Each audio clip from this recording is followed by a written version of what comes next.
شرور أنفسنا ومن سيئات أعمالنا من يهده الله فلا مضل له ومن يضلله فلا هادي له ونشهد أن لا إله إلا الله وحده لا شريك له ونشهد أن سيدنا ومولانا محمدا عبده ورسوله أرسله بالحق بشيرا ونذيرا وداعيا إلى الله بإذنه وسراجا منيرا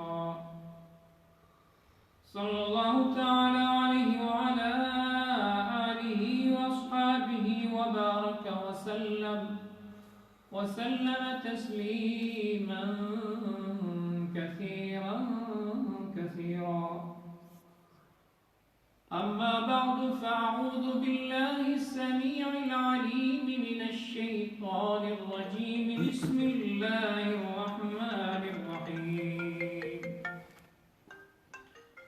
ولا تباشروهن وأنتم عاكفون في المساجد تلك حدود الله فلا تقربوها كذلك يبين الله آياته للناس لعلهم يتقون صدق الله مولانا العظيم وصدق رسوله النبي الكريم ونحن على ذلك لمن الشاهدين والشاكرين والحمد لله رب العالمين اللهم صل على محمد وعلى آل محمد كما صليت على إبراهيم وعلى آل إبراهيم إنك حميد مجيد اللهم بارك على محمد وعلى آل محمد كما باركت على إبراهيم وعلى آل إبراهيم إنك حميد مجيد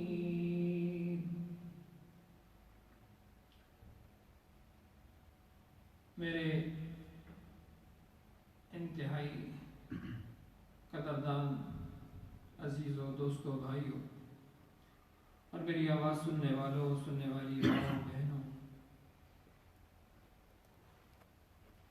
رمضان المبارک کا یہ دوسرا عشرہ اختتام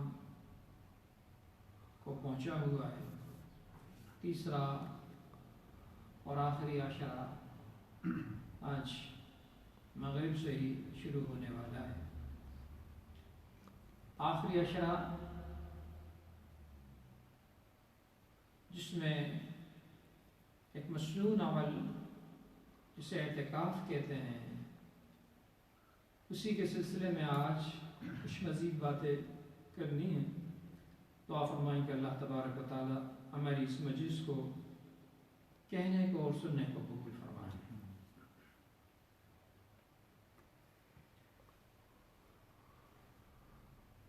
اعتکاف اللہ کے رسول صلی اللہ علیہ وسلم نے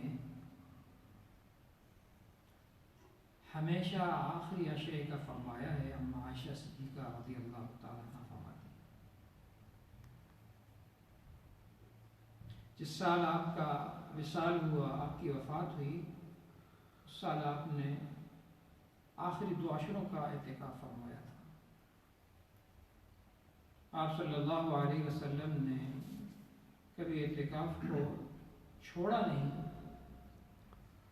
ہاں، کبھی کسی عذر کی وجہ سے رہ گیا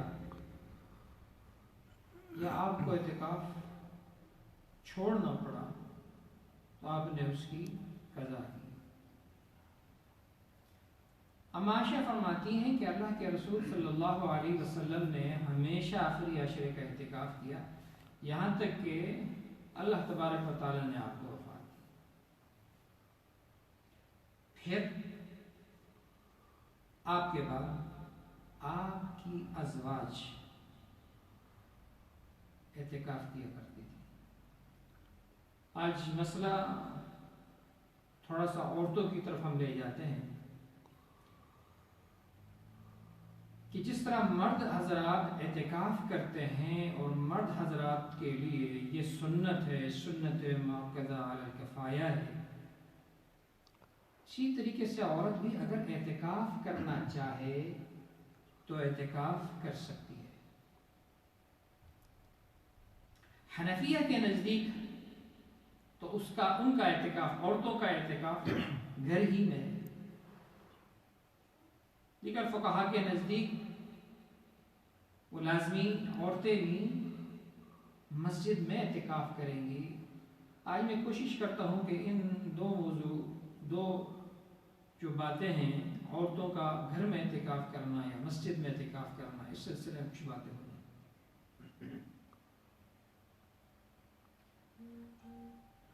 آج کا یہ دور جو ہے، آج کے دن جو یہ ہیں، جو کورونا کی وجہ سے آئے ہوئے ہیں، لاک ڈاؤن لگا ہوا ہے، مساجد اس طرح کام نہیں کر رہی ہیں جس طرح لاک ڈاؤن کے علاوہ کے زمانے میں ہوتا ہے۔ مساجدوں کے مسائل ہیں، قانون کی وجہ سے، حکومت کی پابندیاں ہیں، ان کو اس طرح کھلے نہیں رکھا جا سکتا جس طرح پہلے ہوا کرتا تھا کہ مساجدوں کے اندر 5-5 10-10 لوگ ہوتے تھے جو اعتکاف کیا کرتے تھے۔ اب اس سے مناسب نہیں ہے، ہو نہیں سکتا، ایک یا زیادہ سے زیادہ 2 آدمی اعتکاف کریں گے۔ کل بعض لوگ مجھ سے معلوم کر رہے تھے کہ مرد حضرات گھر میں اعتکاف کر سکتے ہیں کہ نہیں۔ مرد حضرات گھر میں اعتکاف نہیں کر سکتے، ویسے بھی گھروں کے اندر لوگ منحصر ہیں، بیٹھے ہوئے ہیں، تو لیکن وہ اعتکاف ان کا گھر میں مردوں کا نہیں ہو سکتا۔ ہاں، عورتیں گھر میں اعتکاف کر سکتی ہیں۔ اب کے بعد جو مرد حضرات ہیں وہ عورتوں کے ساتھ ہاتھ بٹانے کی کوشش کریں۔ اگر ان کی خواتین گھر میں اعتکاف کرنا چاہتی ہیں خاص جگہ بنا کر کے، تو مرد حضرات انہیں اس بات کی اجازت دے دیں، تو یہ بھی ایک بہت بڑا کار خیر اور بہت بڑا ثواب کا کام ہے۔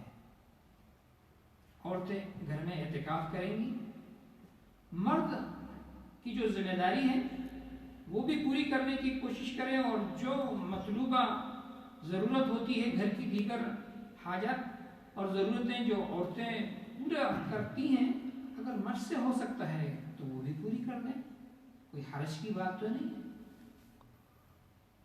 مرد کیا کر سکتے ہیں؟ مرد ویسے بھی گھر میں ہے، عام باہر نکلنا زیادہ ہو نہیں سکتا، گھر پہ رہتے ہوئے صبر کریں، اللہ کو یاد کریں، اور اس درمیان میں نمازوں کا اہتمام کریں، راتوں کو قرآن کریم کی تلاوت کریں، اور تراویح، نوافل، تہجد، ذکر اذکار، تسبیحات اور درود شریف کا اہتمام کرنے کی کوشش کریں، اللہ سے دعا کریں تو اللہ تبارک و تعالیٰ اس پر انہیں اجر عطا فرمائیں گے۔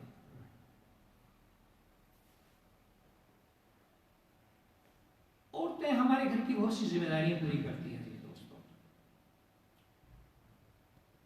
اور عورتیں اگر اس ذمہ داری کو پوری کرنے کے ساتھ ساتھ اعتکاف بھی کرنا چاہ رہی ہیں تو بہت اچھی بات ہے، انہیں اعتکاف کرنا چاہیے، اور مردوں کو اعتکاف کی اجازت دے دینی چاہیے، اس لیے کہ مرد کی اجازت کے بغیر عورت اعتکاف میں بیٹھ نہیں سکتی۔ اللہ کے رسول صلی اللہ علیہ وسلم کا ارشاد بیان کیا جا رہا ہے اعتکاف کرنے والے کے بارے میں، ان النبی صلی اللہ علیہ وسلم فی المعتکف هو یعتکف الذنوب، جو اعتکاف میں ہوتا ہے وہ گناہوں سے محفوظ ہو جاتا ہے۔ گناہ سے معتکف محفوظ ہو جاتا ہے، اور دیگر بہت سی نیک اعمال ہیں جو اعتکاف کی وجہ سے وہ کر نہیں سکتا، وہ اس کے لیے بغیر کیے ہوئے اللہ تبارک و تعالیٰ اس کی نیکیاں اس کے ثواب میں ڈال دیتے ہیں۔ مثال کے طور پر ایک شخص اعتکاف میں ہے، وہ کسی کی تیمارداری کے لیے نہیں جا سکتا، جائے گا اعتکاف ٹوٹ جائے گا، کسی کے جنازے میں نہیں جا سکتا، تو ان امور پر اللہ رب العزت نے جو اجر اور ثواب رکھا ہے، وہ اجر ثواب بن کیے ہوئے، بن گئے ہوئے اللہ تبارک و تعالیٰ اسے وہیں عطا فرمائیں گے۔ اور یہ وہ مہینہ ہے کہ جس میں اللہ تبارک و تعالیٰ ایک نیکی کو فرض کے برابر، یعنی فرض جتنا ثواب دیتے ہیں، اور جو فرض ہوتا ہے اس کو 70 گنا بڑھا دیتے ہیں۔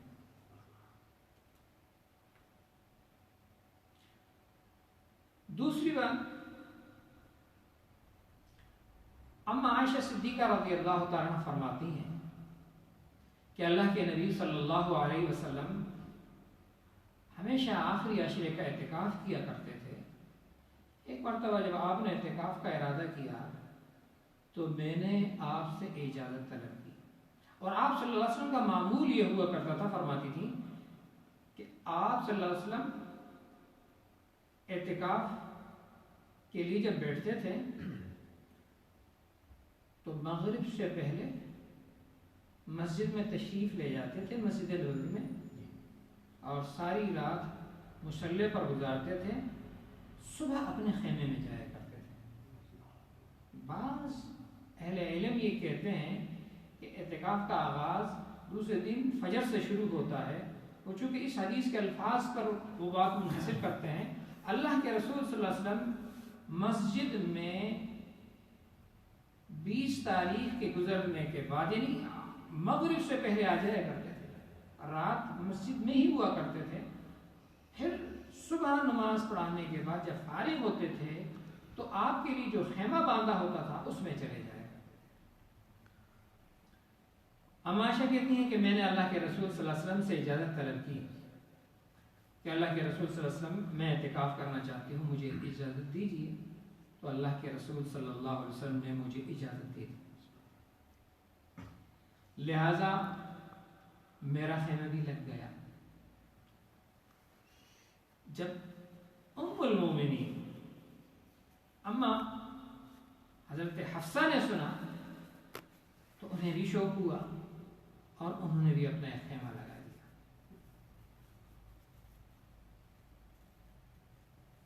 پھر حضرت زینب بنت جہش نے سنا، انہیں بھی شوق ہوا، انہوں نے بھی اپنا خیمہ لگا دیا۔ خیمے لگے ہوئے ہیں مسجد نبوی میں۔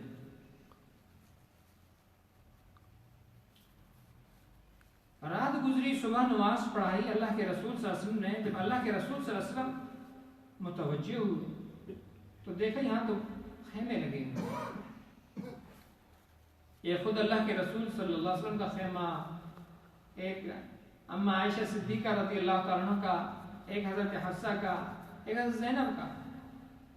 تو اللہ کے رسول صلی اللہ علیہ وسلم نے فرمایا یہ خیمے کن کے ہیں؟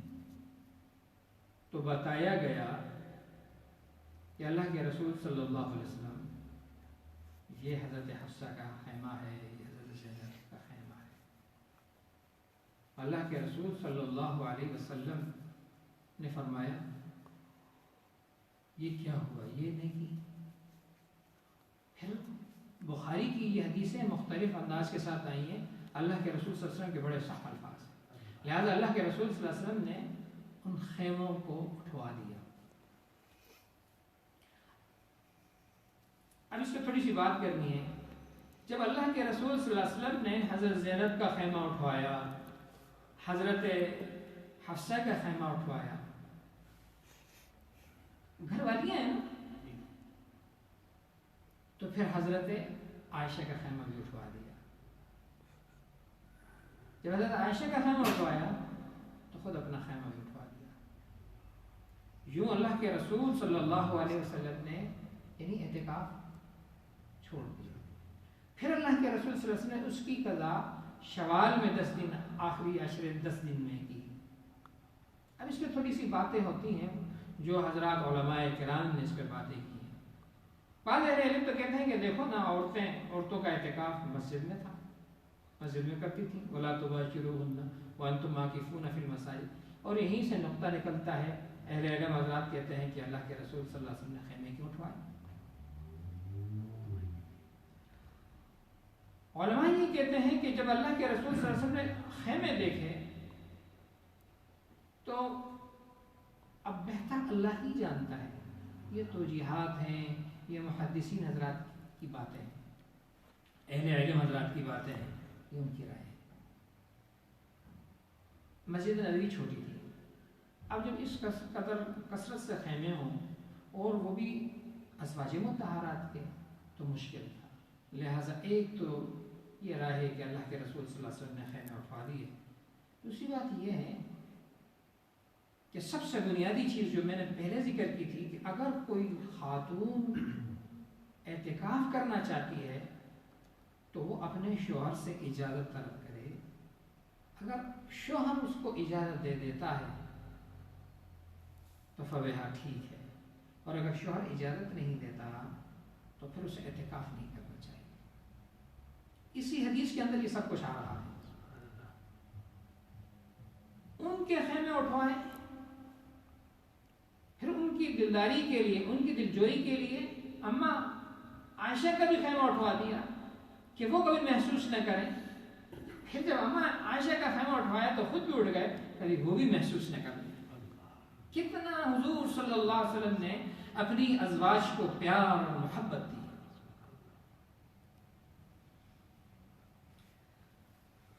اما عائشہ کو اجازت. اب دوسری بات, اما عائشہ نے اجازت طلب کی تھی, اور اہل علم کا ایک طبقہ یہ کہتا ہے چونکہ اما حفصہ ام المومنین اور حضرت زینب ام المومنین اجازت طلب نہیں, لہذا اللہ کے رسول صلی اللہ علیہ وسلم نے ان کے خیمے اٹھوائے.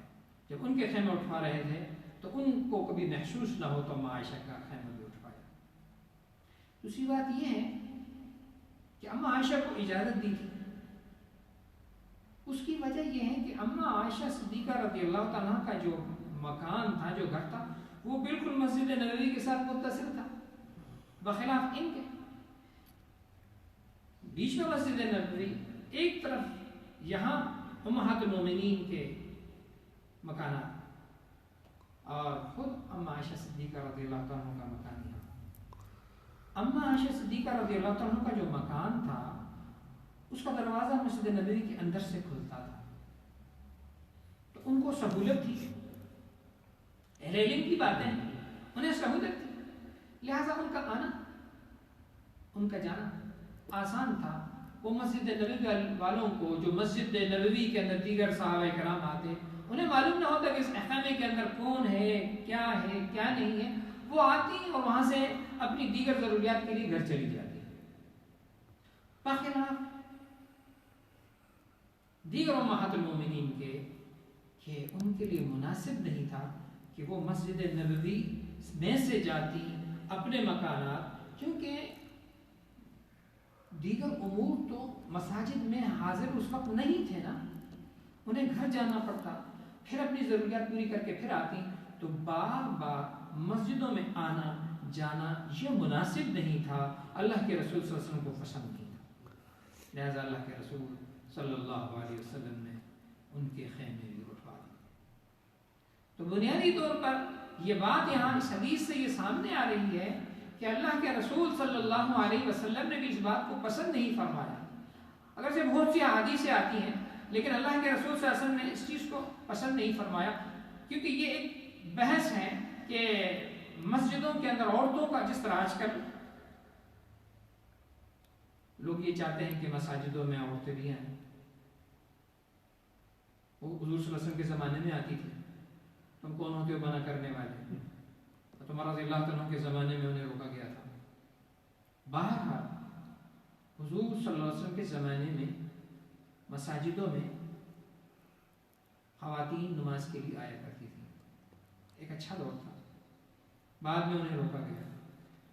آج بھی اہل علم کا ایک طبقہ کہتا ہے کہ مسجد کے اندر اگر تمام کے تمام انتظامات خواتین کے لیے موجود ہیں کہ ان کا گزر مردوں کی طرف نہیں ہوتا اور مردوں کا ان کی طرف جانا نہیں ہوتا، اور ان کے لیے علیحدہ آنا جانا اور علیحدہ ہی مسجد میں عبادت اور نماز پڑھنے کی اور ان کی دیگر ضروریات کی جگہیں موجود ہیں، تو آ سکتی ہیں اور جا سکتی ہیں۔ لیکن پھر بھی بعض لوگ یہ کہتے ہیں کہ اس کا نتیجہ کیا نکلتا ہے؟ اس کا نتیجہ یہ نکلتا ہے کہ آپ عید کے دن یا کسی دن خواتینوں کو اجازت دے دیں بڑی سینٹرل ماسک کے لے جائیں، تو سینٹرل ماسک جانے کے بعد جب نماز ہوگی، عید کے بعد آپ دیکھ لیں کہ باہر کیا حالت لگی ہوئی ہے۔ تو یہ وہ چیز ہے جس کو اسلام پسند نہیں کرتا۔ لہٰذا اسلام اس بات کو پسند کرتا ہے کہ عورت کی وہ نماز جو گھر کے مخصوص حصے میں ہے وہ بہتر ہے، جو باہر کے صحن میں ہے وہ اندر کے حصے میں، اور جو اندر کے حصے میں ہے وہ اس چھپے ہوئے حصے میں بہتر ہے۔ تو اسی لیے اللہ کے رسول صلی اللہ علیہ وسلم نے امہات المومنین کے خیموں کو اٹھا دیا، اور پھر امہات المومنین کا معمول آپ صلی اللہ علیہ وسلم کے بعد اماں عائشہ کہتی ہیں کہ پھر آپ کی ازواج اعتکاف کیا کرتی تھیں۔ فقہائے احناف یہ کہتے ہیں کہ آپ کے وصال کے بعد آپ کی ازواج کا، امہات المومنین کا اعتکاف کرنا یہ بیان کرتا ہے کہ وہ آپ کی وفات کے بعد اپنے اپنے مکانات اور اپنے اپنے گھروں میں اعتکاف کیا کرتے تھے۔ لہذا عورتوں کو چاہیے کہ پہلی بار اگر وہ اعتکاف کرنا چاہتی ہیں تو وہ اپنے شوہر سے اجازت لیں۔ دوسری بات یہ ہے کہ اگر شوہر اجازت دے دے، دیکھیں شوہر کا ایک مقام اور مرتبہ ہے، اگر شوہر اجازت دے دیتا ہے تو پھر اسے یہ حق بھی حاصل ہے کہ وہ اسے روک دے یا اسے کہے کہ اعتکاف نہ کرو۔ اللہ کے رسول صلی اللہ علیہ وسلم کا واضح اور بیان ارشاد موجود ہے۔ یہ عبادت ہے، جس طرح اللہ کے رسول صلی اللہ علیہ وسلم نے عبادت کی ہے اس کو اسی طرح کرنا ہے، اس لیے کہ یہ تو اللہ کے حضور کے اندر ثواب لینا ہے، ثواب کمانا ہے۔ اسی لیے میں نے شروع میں کہا تھا کہ مرد حضرات چونکہ اعتکاف نہیں کر سکتے ہیں گھروں میں، خواتین کر سکتی ہیں، لہذا مرد حضرات ان کی دل جوئی کے لیے وہ اگر اجازت طلب کر رہی ہیں تو ان کا تعاون کریں اور انہیں گھر میں اجازت دے دیں، اور ان کے ساتھ باقاعدہ گھر کے امور میں وہ کام جو وہ کیا کرتے تھی آپ ہاتھ بٹا دیں۔ یہ تو اللہ کے رسول صلی اللہ علیہ وسلم کا سنت اور طریقہ ہے۔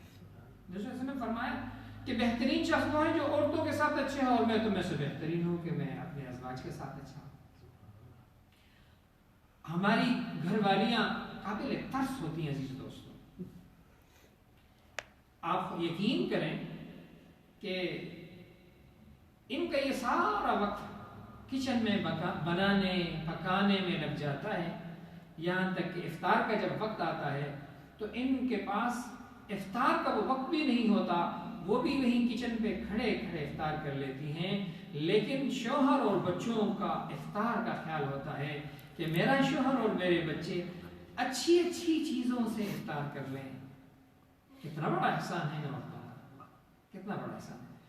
تو مرد حضرات یقیناً مرد حضرات کو اللہ تبارک و تعالیٰ، اللہ کے رسول صلی اللہ علیہ وسلم نے یہ حق دیا ہے، لیکن ان کے سامنے یہ عرض ہے کہ اگر خواتین اس رمضان کے اندر اگر اجازت طلب کر رہی ہیں، آپ اعتکاف نہیں کر سکتے ہیں تو ان کو اعتکاف کی اجازت دے دیں، اور اعتکاف کی اجازت دینے کے بعد مسئلہ یہ ہے کہ عورتوں سے پھر جنسی تعلق اعتکاف کی حالت میں جائز نہیں ہے۔ وَلَا تُبَاشِرُوهُنَّ وَأَنْتُمْ عَاكِفُونَ فِي الْمَسَاجِدِ۔ تو اگر کوئی شخص مرد یا عورت حالت اعتکاف کے اندر اس چیز سے ملحق ہو گئے یا یہ ان سے ہو گئے، اعتکاف ٹوٹ جائے گا۔ اب جو اعتکاف ٹوٹ جائے تو اس دن کا اعادہ کرنا پڑتا ہے تاکہ اس دن کی تکمیل ہو جائے۔ تو مرد حضرات سے پھر یہ درخواست ہے کہ اللہ ہم کو اجر عطا فرمائیں گے، وہ اس مرتبہ اپنی بیویوں کو اگر وہ چاہ رہی ہیں، ان کا دل بنا ہوا ہے، تو وہ ان کو اعتکاف آخری عشرے کی اعتکاف کی اجازت دے دیں۔ اور عورتوں کو بھی یہ معلوم ہونا چاہیے کہ ہماری یہ 10 دن اعتکاف کی حالت میں اس طرح گزر جائیں گے کہ ہمیں درمیان میں کسی شرعی مجبوری کی وجہ سے جو عورتوں کی مخصوص بیماریاں ہوتی ہیں اس کی وجہ سے اعتکاف توڑنا نہیں پڑے گا، وہ اعتکاف کرے۔ ایک دوسری بات، امام بخاری رحمۃ اللہ تعالیٰ نے بہت سی احادیثوں کو ذکر کیا ہے، ایک اور حدیث بھی ذکر کی ہے، اس کو بھی میں بیان کرتا ہوں۔ اللہ کے رسول صلی اللہ علیہ وسلم اعتکاف میں آخری عشرے کا اعتکاف فرما رہے ہیں، اور ابھی میں نے بتایا کہ اما عائشہ کے علاوہ دیگر امہات المومنین کے مکانات آپ بھی جاؤ گے تو مسجد نبوی کو دیکھو کہ مسجد نبوی کے ستونوں پر پرانے جو نشانات شاید اب نہ ہو، لیکن کتابوں میں ملتا ہے کہ مسجد نبوی کے یعنی بائیں جانب جب، یا اگر مسجد نبوی میں قبلے کی طرف جاتے ہو تو دائیں جانب، اور اگر آپ کی پشت قبلے کی طرف ہے تو بائیں جانب کی جو لائن ہوتی تھی وہاں امہات المومنین کے یہ چھوٹے چھوٹے مکانات ہوتے تھے۔ اللہ کے رسول صلی اللہ علیہ وسلم اعتکاف میں آپ سے ملنے کے لیے حضرت صفیہ رضی اللہ تعالیٰ عنہ ام المومنین آئی ہیں ملاقات کے لیے، آپ سے ملاقات کی، اور ملاقات کرنے کے بعد جب جانے لگی ہیں تو آپ صلی اللہ علیہ وسلم ام المومنین حضرت صفیہ کے ساتھ دروازے تک آ رہے ہیں۔ ہمارے یہاں یہ تصور نہیں ہے اور اس کو معیوب سمجھا جاتا ہے کہ کوئی اپنی بیوی کے ساتھ دروازے تک آ جائے۔ ام المومنین اور حضرت صلی اللہ علیہ وسلم کے پاس اعتکاف کے دوران اما ام المومنین آئی ہوئی حضرت صفیہ ملاقات کی، آپ سے باتیں کی، اور پھر جب جانے لگی ہیں آپ صلی اللہ علیہ وسلم ان کو دروازے تک چھوڑنے کے لیے گئے ہیں۔ دروازے پر پہنچے ہیں تو قریب میں ام سلمہ رضی اللہ عنہ کا باب یعنی ان کا دروازہ تھا، اس تک آپ پہنچے ہیں۔ مقصد یہ تھا کہ یہ سہولت کے ساتھ اپنے گھر پہنچ جائے اور اس کی دلداری بھی ہو جائے، دل جوئی بھی ہو جائے، وہ خوش بھی ہو جائے۔ جب آپ اسے باہر آپ نہیں نکلے ہیں لیکن مسجد کے دروازے پر جب پہنچے ہیں اور اس جگہ پہنچے ہیں جہاں ام سلمہ رضی اللہ عنہ کا دروازہ ہے، تو وہاں سے 2 انصاری صحابیوں کا گزر ہو رہا ہے۔ انہوں نے آپ پر سلام کیا، آپ نے سلام کا جواب دیا اور آپ نے انہیں روکا۔ 2 صحابیوں کو آپ نے روکا، پھر آپ نے ان 2 صحابیوں سے فرمایا کہ یہ میری اہلیہ حضرت صفیہ بنت حیی، انہوں نے کہا سبحان اللہ، یعنی آپ کا یہ کہنا انہیں اچھا نہیں لگا، اس لیے کہ آپ صلی اللہ علیہ وسلم کے یہ کہنے کے بعد آپ صلی اللہ علیہ وسلم نے انہیں فرمایا کہ شیطان انسان سے اتنا قریب ہے کہ جتنا خون انسان سے قریب ہے، خون انسان کی شہرت میں کیسی دوڑتا ہے، اسی طریقے سے شیطان انسان کے خون میں دوڑتا ہے۔ مجھے اس بات کا ڈر ہوا کہ کبھی تمہیں مجھ پر بدگمانی نہ ہو جائے۔ اب اس حدیث کے اندر چند امور ہیں، ان کو بھی میں ذکر کر دیتا ہوں جسے محدثین اہل علم حضرات بیان کرتے ہیں۔ اہل علم حضرات یہ بیان کرتے ہیں، پہلی بات تو یہ ہے کہ اگر حالت اعتکاف کے اندر کوئی شخص ہے اور اس کے پاس اس کی اہلیہ آنا چاہتی ہے اور پردے کا انتظام موجود ہے تو اس کے پاس آ سکتی ہے، اس کے کھانے کا انتظام کر سکتی ہے، اس سے بات کر سکتی ہے۔ دوسری چیز، کہ اللہ کے رسول صلی اللہ علیہ وسلم اس کو دروازے تک چھوڑنے کے لیے گئے ہیں. اگر دروازے تک کوئی شخص جا سکتا ہے چھوڑنے کے لیے وہ جا سکتا ہے. ہاں اگر دروازے سے باہر جائے گا تو اس کا روزہ ٹوٹ جائے گا. یہ بات بھی یہاں ذہن میں رکھیں. معتکف وہ شخص جو حالت اعتکاف میں آتا ہے اس سے یہ معلوم ہونا چاہیے کہ میرا کہاں جانے سے اعتکاف ٹوٹ جائے گا. چونکہ جو مسجد ہے وہی محل اعتکاف ہے. اب وہیں اس کا بیٹھا رہنا ضروری ہے بغیر کسی ضرورت حاجہ. کوئی ضرورت نہیں ہے تو وہ باہر نہیں جا سکتا. یہ مسجد کی حدود ہیں اس دروازے تک. یہاں معتکف کا رہنا ضروری ہے. اگر اس دروازے سے باہر بغیر کسی ضرورت کے جاتا ہے, کوئی ضرورت نہیں ہے, اس کا اعتکاف ٹوٹ جائے گا. اس لیے کہ مسجد سے باہر کا جو حصہ ہے وہ مسجد نہیں ہے. لہذا اگر کوئی شخص باہر جا رہا ہے, کھانے کے لیے جا سکتا ہے, وضو کے لیے ضرورت ہے تو جا سکتا ہے, قضاء حاجت کے لیے ضرورت ہے تو جا سکتا ہے, نہانے کی ضرورت ہے تو جا سکتا ہے. لیکن اگر ضرورت نہیں ہے تو نہیں جا سکتا. بغیر ضرورت کے اس دروازے سے اگر باہر کوئی جائے گا اعتکاف ٹوٹ جائے گا. حتیٰ کہ علماء نے یہ بھی لکھا ہے جمعے کا غسل مسنون ہے. جمعے کا غسل مسنون ہے. جمعے کے غسل کے لیے بھی وہ نہیں جا سکتا جب تک کہ وہ غسل اس پر فرض یا واجب نہ ہو. اس کے لیے تو جا سکتا ہے, ایسے نہیں جا سکتا کہ بھئی گرمی لگی ہے ذرا میں غسل کر لوں. ان امور سے اعتکاف ٹوٹ جاتا ہے. چونکہ اعتکاف نام ہی اللہ کے در پہ پڑے رہنے کا ہے تو پھر باہر جانے ہی کی کیا ضرورت ہے. پھر تو باہر کل ہی تم جاؤ تمہیں ضرورت ہو. یہ کنڈیشن اس کے ساتھ ضروری ہے. تو ہاں اس کو دروازے تک چھوڑ دیں, مسجد کا جو دروازہ ہے وہ چلی جائے.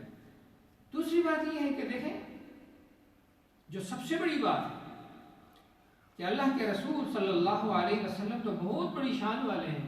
صحابہ کے متعلق یہ سوچنا کہ ان کے دل میں بدگمانی اللہ کے رسول صلی اللہ علیہ وسلم سے متعلق آ جائے یہ دور کی بات ہے. لیکن اللہ کے رسول صلی اللہ علیہ وسلم نے اس بات کو تعلیماً بیان کر دیا کہ یہ بات بالکل لوگوں کے درمیان میں مخفی نہ رہے, ظاہر ہو جائے کہ اگر ایسی نوبت آ جائے تو اسے چاہیے کہ وہ اس چیز کو واضح کر دے. اور اہل علم علماء ان حضرات پر یہ لازم ہوتا ہے کہ اگر ایسے امور میں کبھی ایسی چیزیں آ جائیں تو وہ عوام الناس کو گاہے گاہے آگاہ کرتے رہیں. اس لیے کہ ان امور میں اگر عوام الناس کو آگاہ نہیں کیا جائے گا, عوام الناس تو ان سے علم لینے والے ہیں, ان سے باتیں سیکھنے والے ہیں, ان کے دلوں میں تو بدگمانی آ جائیں گی, ان کے دلوں میں بدگمانی آئیں گی. لہذا اس بدگمانی سے بچنے کے لیے اور اس بدگمانی کو دور کرنے کے لیے خود اپنی ذات کے لیے بھی اور دوسرے کے لیے بھی اس بات کو واضح کر دے کہ اگر کوئی خاتون مسجد کے دروازے پر موجود ہے اور امام صاحب ہیں یا کوئی ان سے بات کر رہا ہے یا وہ مسجد سے کوئی خاتون جا رہی ہے اور سامنے سے کوئی آ جاتا ہے تو اسے چاہیے کہ وہ بتا دے کہ یہ میری اہلیہ ہے, یہ میری بیٹی ہے, یہ میری ماں ہے, یہ میری فلاں رشتہ دار ہے جو مجھ سے ملنے کے لیے آئی تھی. ورنہ اگر ایسے نہیں کرے گا تو شیطان سو باتیں اس کے دل میں ڈال کر کے اس کا ایمان خراب کرے گا اور وہ اس پر جھوٹی باتیں کسے گا. اور عموماً ایسے ہی ہوتا ہے. میں نے مولوی کے ساتھ, میں نے فلانے کے ساتھ, میں نے فلانے کے ساتھ یہ دیکھا. حالانکہ ان دیکھنے سے تو کچھ بھی نہیں ہوتا ہے, یہ بدگمانیاں ہوتی ہیں اور بدگمانیوں کی وجہ سے بہت بڑا نقصان ہوتا ہے. اہل علم اور علماء اور عوام الناس کو دور کرنے کے لیے آج سب سے بڑا جو حربہ استعمال کیا جا رہا ہے وہ یہی ہے کہ اہل علم سے عوام الناس پر جو اعتماد تھا اس کو دور کیا جا رہا ہے. یا کبھی انہیں چور ثابت کیا جاتا ہے, یا کبھی انہیں جھوٹا ثابت کیا جاتا ہے, یا انہیں کبھی خراب ثابت کیا جاتا ہے, یا انہیں غلط ثابت کیا جاتا ہے. یاد رکھیں کہ جو چور ہوتا ہے وہ چور ہوتا ہے, سارے چور نہیں ہوتے. ایک مرتبہ ایسے ہوا کہ مسجد میں کسی کی چوری ہو گئی اور مسجد میں عموماً ایسا ہو بھی جاتا ہے. تو لوگوں نے کہا کہ نمازیوں نے کہا کہ مسجد میں کوئی نمازی آیا اور چوری کر کے چلا گیا، تو اس کا یہ جواب دیا گیا کہ یہ نمازی نہیں تھا، یہ چور تھا جو نمازی بن کے آیا تھا اور چوری کر کے چلا گیا۔ اسی طریقے سے بعض لوگ ہوتے ہیں کہ جو اس روپ میں آ جاتے ہیں اور جن کی وجہ سے اہل علم کا پورا طبقہ بدنام ہو جاتا ہے، اور ان کی اس غلط کاموں کی وجہ سے اہل علم پر یہ دھبا لگا دیا جاتا ہے۔ آج کا یہ میڈیا تو اس بات کو بار بار نشر کرتا ہے، فلانا قاری، فلانا حافظ، فلانا یہ اس نے جو کر دیا، اب اس کی وجہ سے سب اہل علم کے اوپر سے یعنی بد اعتمادی کی فضا کو قائم کیا جاتا ہے کہ یہ ایسا طبقہ ہے۔ اس لیے اس حدیث کو بیان کرنے کا میرا مقصد یہ ہے کہ ہمیں اس بات میں سوچنا چاہیے کہ ایسے امور سے اپنے آپ کو بالخصوص اہل علم حضرات کو اپنے آپ کو بچانا چاہیے اور ان کو واضح کر دینا چاہیے تاکہ لوگوں کو ان پر کسی قسم کی غلط فہمی نہ لگے۔ تو اللہ کے رسول صلی اللہ علیہ وسلم ہمیشہ آپ کا یہ معمول رہا ہے کہ آپ صلی اللہ علیہ وسلم اعتکاف کیا کرتے تھے، آپ کے ساتھ آپ کی ازواج اعتکاف کیا کرتی تھیں۔ آپ کو جب پسند نہ ہوا تو آپ نے ازواج مطہرات کا اعتکاف توڑوا دیا، بعد میں آپ نے قضا کی۔ اما عائشہ کہہ رہی ہیں کہ آپ صلی اللہ علیہ وسلم اعتکاف کرتے تھے، آپ کی وفات کے بعد ازواج اعتکاف کیا کرتی تھیں۔ حنفیہ کہتے ہیں کہ وہ اعتکاف امہات المومنین کا اپنے گھروں میں ہوتا تھا۔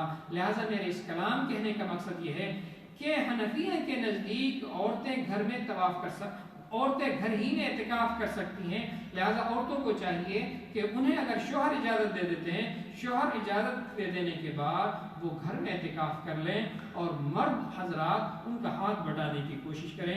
اللہ رب العزت میرے اس کہنے کو اور آپ کے سننے کو اللہ قبول فرمائے۔ اللہ رب العزت رمضان المبارک کے اس مقدس لمحات کو میرے لیے خیر کا، برکت کا ذریعہ بنائے۔ جو رمضان المبارک کے روزے ہم نے گزارے ہیں اللہ قبول فرمائے۔ باقی آخری عشرہ ہے، اللہ تبارک و تعالیٰ اس میں ہمیں جہد عطا فرمائے، اور جس طرح ہم نے 2 عشرے گزارے اس سے زیادہ بڑھ کر چڑھ کر اللہ تبارک و تعالیٰ سے ہمیں نیک عمل کرنے کی توفیق عطا فرمائے۔ اللہ کے رسول صلی اللہ علیہ وسلم کا معمول تھا کہ اللہ کے رسول صلی اللہ علیہ وسلم اس آخری عشرے کے اندر امہات المومنین فرماتی ہیں کہ آپ بہت زیادہ مستعدی کے ساتھ بہت زیادہ اپنے عام دنوں کے مقابلے میں ان دنوں میں زیادہ عبادت کیا کرتے تھے، اور امہات المومنین کو بھی اٹھایا کرتے تھے اور انہیں بھی عبادت کا شوق دلایا کرتے تھے، کہا کرتے تھے۔ لہٰذا آخری عشرہ آ رہا ہے اور یہ ان قریب چلا جائے گا، جہاں 2 عشرے چلے ہیں یہ بھی چلا جائے گا۔ ہمیں چاہیے کہ اس بابرکت گھڑی کے اندر اس کو یوں ہی جانے نہ دیں، بلکہ وقت سے فائدہ اٹھاتے ہوئے اسے اپنے لیے کارگر بنائیں، اور اللہ کے حضور میں ہمارے لیے یہی کام آئے گا جو یہ وقت ہمارا اللہ کے حضور میں گزر جائے، اعتکاف میں گزر جائے، اللہ کو یاد کرنے میں گزر جائے۔ وآخر دعوانا الحمدللہ رب العالمین، الحمدللہ رب العالمین، والصلاة والسلام علی سید الانبیاء والمرسلین، اللہم صلی علی محمد وعلی آل محمد کما صلیت علی ابراہیم وعلی آل ابراہیم انک حمید مجید۔ اے اللہ ہمارے گناہوں کو معاف فرما، اے اللہ ہمارے گناہوں کو معاف فرما، یا اللہ ہمارے روزوں کو قبول فرما، یا اللہ رمضان المبارک کو قبول فرما، یا اللہ جو آخری عشرہ ہے یا اللہ اس کو صحیح طریقے سے اس کو صحیح طریقے سے ادا کرنے کی توفیق عطا فرما، روزوں کی اور رات کو قیام کرنے کی، ذکر و اذکار کی اللہ ہمیں توفیق عطا فرما۔ یا اللہ جو مساجدیں بند ہیں یا اللہ ان کے کھولنے کے اسباب اور ذرائع تو بنا دے، یا اللہ جس وجہ سے یہ وبا آئی ہوئی ہے یا اللہ اس وبا کو ٹال دے، ختم کر دے، اور دوبارہ سے مسجدوں کی رونقوں کو بحال کر دے۔ یا اللہ تمام مسلمانوں کو امن نصیب فرما، چین نصیب فرما۔ یا اللہ جو ان پر خوف کا عالم اور کیفیت ہے یا اللہ سے دور فرما۔ یا اللہ تیری تمام کے تمام تیرے مخلوق تیری ہے، تمام کے تمام تیری مخلوق ہے، سب پر رحم فرما، سب پر کرم فرما۔ یا اللہ ہماری تمام کے تمام جائز حاجات قبول فرما، جو بیمار ہیں انہیں شفا عطا فرما۔ یا اللہ تمام بیماروں کو شفا عطا فرما، ہمارے جتنے بھی متعلقین اور مرحومین ہیں یا اللہ سب کی مغفرت فرما۔ ہمارے حافظ بشیر صاحب کی صاحبزادی حنیف کی اہلیہ بیمار ہیں، اسپتال میں ہیں، دعا فرمائیں کہ اللہ تبارک و تعالیٰ انہیں شفا عطا فرما دے، صحت اور تندرستی عطا فرما دے۔ ایسے بہت سے احباب جنہوں نے اپنی بیماریوں کا ذکر کیا ہے، یا اللہ میں سب کے لیے دعا کرتا ہوں کہ سب کو شفا عطا فرما دے، یا اللہ سب کو شفا عطا فرما دے، سب کو شفا عطا فرما لے یا رب العالمین. ہماری دعاؤں کو قبول فرما لے یا اللہ, دعاؤں کو قبول فرما لے, ہمارے بیٹھنے کو قبول فرما لے, رمضان المبارک کے روزوں کو قبول فرما لے, عبادات نماز کو قبول فرما لے, صدقات کو قبول فرما لے. یا اللہ اپنی رضا عطا فرما, ہمیں نبی کریم علیہ الصلوۃ والسلام کی محبت نصیب فرما, شفاعت نصیب فرما. یا اللہ حوض کوثر پر حضور صلی اللہ علیہ وسلم کے دست اقدس سے یا اللہ جان نصیب فرما, ایمان پر استقامت نصیب فرما اور اسی پر موت عطا فرما. یا اللہ قبر کی جو تمام کے تمام منازل ہیں یا اللہ آسان فرما, جنت میں جنت عطا فرما, جہنم سے یا اللہ ہمیں بچا, اپنا لقاء عطا فرما. وصلی اللہ تعالیٰ علیہ سیدنا. شیخ ظہیر صاحب کی والدہ انتقال فرما گئے, دعا فرمائیں.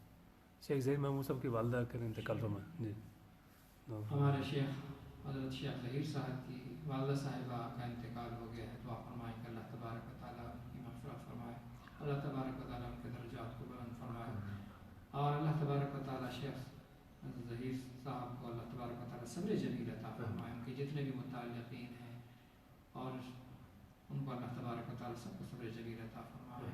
ربنا تقبل منا انك انت السميع العليم وتب علينا يا مولانا انك انت التواب الرحيم. وصلى الله تعالى على سيدنا ومولانا محمد وعلى اله